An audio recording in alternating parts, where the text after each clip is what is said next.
In this report, I'll explain why you should not get a retirement visa for the first 3 to 5 years of your international retirement. Investigate choices for 3 to 5 years.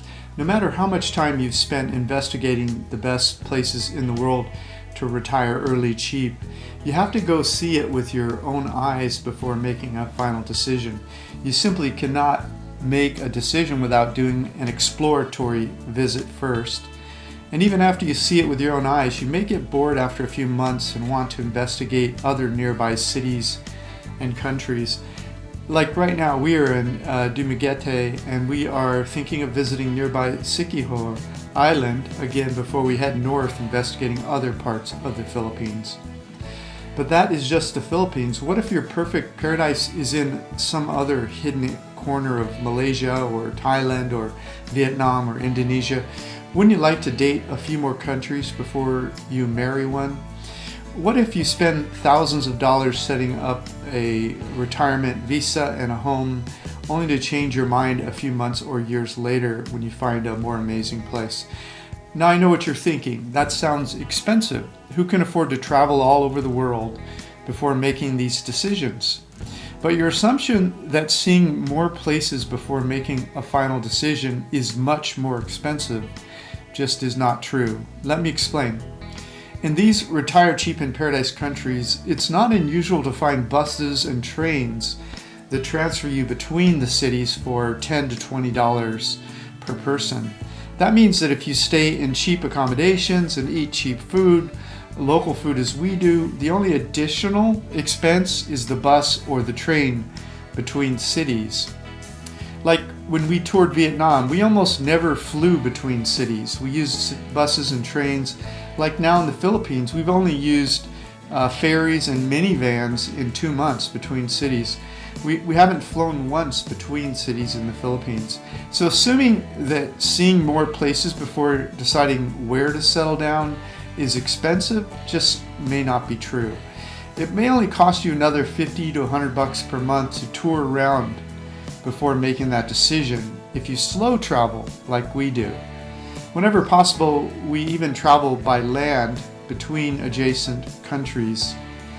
Our bus and ferry between Vietnam and Cambodia cost about $20 per person, even though we were transferring countries. And that included the bus, the ferry, and the agent that helped us get our visa on entry in Cambodia.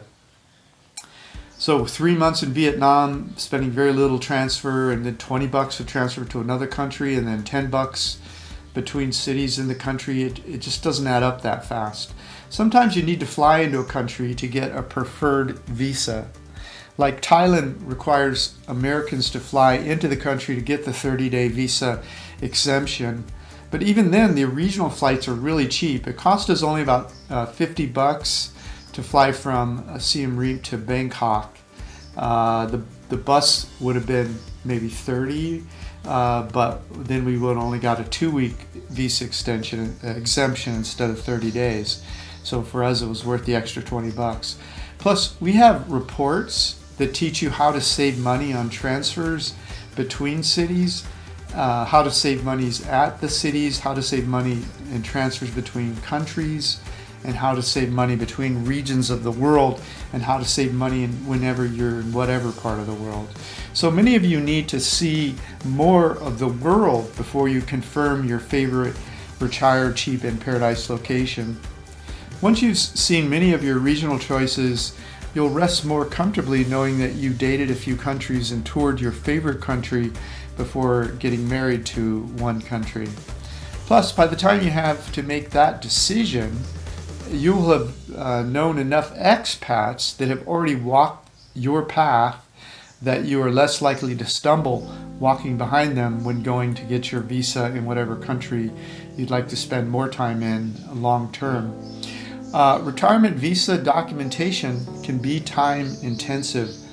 Retirement visas are a big waste of time. Many countries change their laws every few years, and you have to submit more documents and pay more fees. Some countries make you get documents from your home country to prove you have enough money. Others require police records proving you're not a criminal. The good news is that many countries require very little or nothing at all.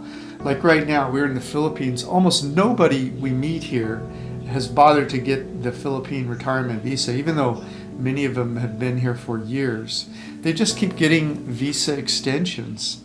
The guy next door to us just gets a 6-month visa extension every 6 months for about $280. He has been here for 4 years so far. He visits nearby countries once a year or so he doesn't have to do any visa runs. Because they reset every time you leave and come back. They reset the rules. So you see, when you only read the official government website, you'd think that things are different. So you might apply for a retirement visa before you even come to a country. But by waiting and speaking to the local expats, you'll find out information about the law, how the law is actually enforced locally. Internet information is rarely as complete as local expats will share with you. It's not just the Philippines. Every country has little quirks that you'll learn when you speak to the local expats. That's why you should not get a retirement visa your first few years outside of your home country. Just go visit your target retired cheap country along with the countries in the region around it and confirm your decision first. Then only should you think about getting a retirement visa if you confirm its necessity with the local expats. You might find out that you don't even need to go through the headache of a retirement visa. Why else should you not get your retirement visa too soon? Retirement visas might be a big waste of money. I've been to more than one country where the local expats have taught me that the retirement visa is a big waste of money. Some countries make you deposit thousands of dollars in their country bank to get a retirement visa. For example, both the Philippines and Malaysia require tens of thousands of US dollars in their official retirement visa programs. But you'll meet people in both countries that are just doing it another way. In fact, I only met one person in Malaysia who's bothering with their retirement visa there. You should not get so connected to a new country until you have spent at least a year or two on the ground there and in the surrounding countries. You should see the countries in the region before you decide to marry one. I thought I loved Thailand the most, but now I prefer Vietnam, Malaysia, and the Philippines. So why commit to one country until you have dated around? Plus, during the first year or two, when you're confirming which country you want to spend the most time in, you're likely to find out more quirks in the visa system for that country. By the way, I'm not suggesting you break the law here. These are lawful techniques people have figured out over time that you don't typically see on the embassy web pages. Not all the lawful techniques are covered in detail on the country visa websites. The number of quirks you will hear over time if you visit the Facebook expat page for each country and city within and ask questions of the other expats might surprise you. Let me give you a few examples of stories I've heard around the world. I've heard variations of these in multiple countries. Student visas. One 70-year-old expat I met got a student visa that lasted 3 years, and he just kept studying and renewing the visa, just one class at a time. No deposit or proof of income was ever required. He loved studying the local language and history. He never missed class. The classes and books were even cheap. He was having a great time with it. Corporate ownership. Another expat formed a local corporation to buy homes, fix them up, and sell them. He was able to pay cash for homes that were less than the down payment would have been at his home country. He just lived in the places he was fixing up, so he had no additional rents. He couldn't own property in his own name in that country without a retirement visa, but a local lawyer taught him how to use the corporate structure to own land. Teaching visas. Many people come to teach English and other subjects in various countries around the world. Business visas.